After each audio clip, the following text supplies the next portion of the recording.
खुशामदीद नाजरीन, आप देख रहे हैं हिंदुस्तान डेली के लिए मुंबई से ब्यूरो रिपोर्ट।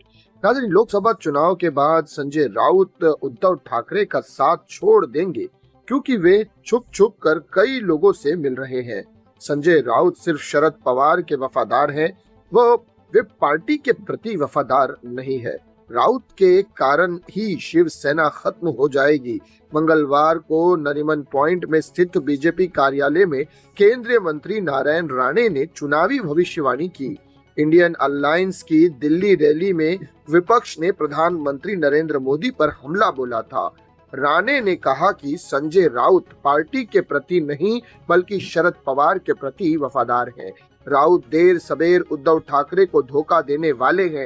नारायण राणे ने उद्धव ठाकरे और राहुल गांधी पर हमला बोलते हुए कहा कि राहुल गांधी और उद्धव ठाकरे, अगर आप प्रधानमंत्री नरेंद्र मोदी और अमित शाह के बारे में ऐसी ही बातें करते रहे तो मैं इटली से लेकर भारत तक सारे सबूत दे दूंगा।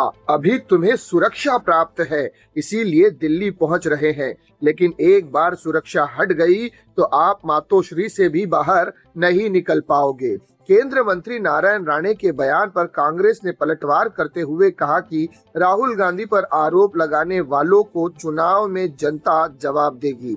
भाजपा से पहले जनसंघ और जनता पार्टी को जनता सबक सिखा चुकी है और चुनाव में जमानत जब्त हो गई थी। राहुल गांधी लोकतंत्र को बचाने के लिए सच्चाई से लड़ते रहे हैं और कांग्रेस को जनता का समर्थन भी मिल रहा है, ऐसा कहा मुख्य प्रवक्ता महाराष्ट्र कांग्रेस के अतुल लोंडे ने। तो ये थी नाजरीन अब तक की बड़ी खबर जो राजनीति के मैदान से गलियारे से निकलकर सामने आई थी, जहां पर नारायण राणे ने खुली चुनौती दी है और भविष्यवाणी की है कि राहुल गांधी और उद्धव ठाकरे की वो पोल खोलने वाले हैं। देखते हैं कि आने वाले चुनाव में जनता किस के साथ है और किसको जिताकर प्रधानमंत्री की उस कुर्सी पर बैठाती है। नाजरीन, इसी तरह की खबरों के लिए हमारे चैनल को सब्सक्राइब कीजिएगा। मैं सिराज शेख हिंदुस्तान डेली से फिर मिलूंगा किसी अगली खबर के साथ। तब तक के लिए जय हिंद।